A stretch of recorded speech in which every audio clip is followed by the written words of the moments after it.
Self-belief can take you places. How much you can take and keep moving forward. That's how winning is done. Costco is one of the most popular big box stores in the United States. They have over 800 locations. Now that might seem smaller than Target with 1,200, but Costco is anything but. Their climb to the top is one quite unheard of. In other words, it's a unique inception story, and today we're gonna tell you all about it. At the heart of the retailer that is Costco, there's a thriving compassion culture based on an ethical mission to serve their members with quality goods and services at the lowest possible prices. Its Executive Vice President of Merchandising, Distribution, and Marketing, Jim Senegal, played a big role in its initial success. James D. Senegal, also known as Jim Senegal, was born on January 1st, 1936. His father was a coal miner and a steel worker, and against all odds, Jim grew up with one dream: to study in medical school. But unfortunately, he didn't have the best scores to follow after it. So, he instead attended San Diego Junior College, where he discovered his true calling in retailing. His recently awoken passion drew him into a new industry, and young 18-year-old Jim eagerly decided to get a job at FedMart, where all he had to do was unload mattresses. Now, FedMart is one of America's first warehouse retailers, and under the tutelage of Saul Price, head of the store, Jim learned not only the basics of retailing, but also the importance of establishing relationships with customers based on trust. With that, Jim easily rose through the company ranks, eventually becoming the executive vice president. He thrived in his new position. Employees looked up to him, and Jim soon was recognized by his benevolent style of management, rooted in the belief that employees who are treated well will in turn treat their customers well. After leaving the Price Club, Jim worked with Jeff Brotman to co-found Costco Wholesale, which is modeled after the Price Club. The first store opened in Seattle in 1983. About a decade later, the Price Company, corporate parent of Price Club, and Costco merged in 1993 to become Price Costco. When Costco first opened, the crowds weren't overwhelming, but business built up gradually, and within a year, the company had opened secondary locations in other parts of Washington state. Now, what I find most intriguing about this particular story is that Jim was able to build Costco into one of the largest retailers on the globe without getting in the limelight himself. Before retiring, Jim defined nearly every aspect that makes the beloved warehouse retailer what it is today. From its low prices to its bare-bones decor, he was behind it all. During his time at the company, he took a relatively low salary for an executive of his influence. Even his employees admired his approach to work. Jenna McGregor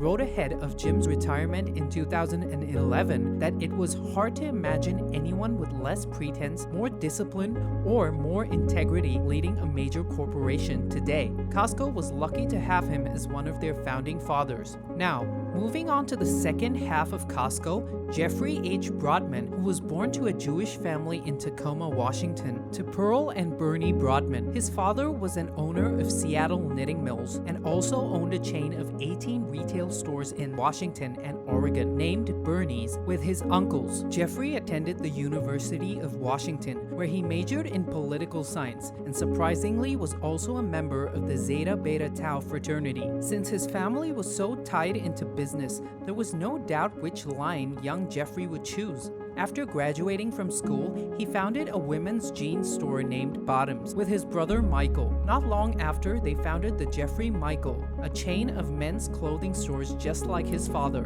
which was soon followed by co-founding Costco Wholesale Corporation with Jim Senegal, who Jeffrey only knew as the protege of Saul Price, who, as we know by now, was the founder of Price Smart. He served as chairman from the company's inception until his death. Jeffrey was in a lot of ventures during his life. Other than founding chains of retails, he was also an early investor in Howard Schultz Starbucks Coffee and served on the boards of several public companies, and according to Businessweek magazine, was connected to 13 board members. Taking a step back from the business side of his career, Jeffrey and his wife Susan were always thinking about the unfortunate and wanted to make a difference in their lives. They donated to numerous causes, especially at the University of Washington, where they funded hundreds of student scholarships. I will miss Jeff immensely. He was a dear friend, mentor, and a brother. Howard Schultz, Starbucks executive chairman, said in a statement, "He was one of the earliest believers and investors in Starbucks and me." Jeff died in his sleep at his home in Medina at the ripe age of 74. His absence was felt dearly in the company. Despite losing their founders, Costco thrived on the principles and groundwork set by them to become the second largest retail store after Walmart. It continues to grow as their paid memberships have steadily grown, along with the number of employees and revenue earned. What makes Costco stand out from the other stores is that it is primarily a warehouse, a gigantic one at that, where there are pallets with boxes on them that contain large quantities of food stacked up to the ceiling.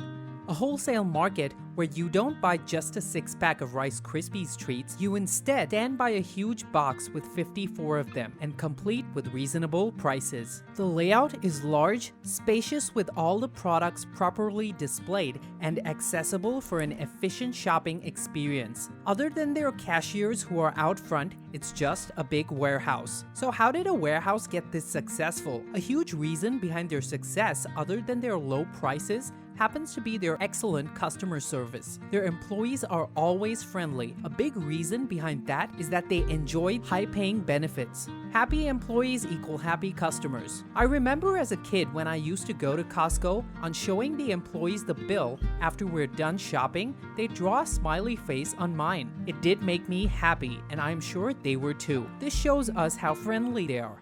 Also, back when I was in the States, I was told that the employees there enjoy a lot of benefits and so they love their work. I believe that for Costco, the definition of success is selling more memberships. Let me know in the comments what you think about Costco and their unique strategies. Do you have a Costco membership and is it worth it? And if you have anything else to say about the topic, leave it in the comments. I'd like to hear what you say. If you enjoyed this video, consider hitting the like and subscribe buttons. It does wonders for the YouTube algorithm, so more people can see our videos and so that you can be notified when we launch our next video. We try and put out at least one new one per week, and as you can imagine, the research and editing alone of these type of videos takes us close to 18 hours. So we would really appreciate it if you could also check out our Patreon. For just $1 a month, you can support our work. We produce over 12 videos per month, so that is literally 8 cents per video. Thank you so much, and we'll see you at our next unmasking.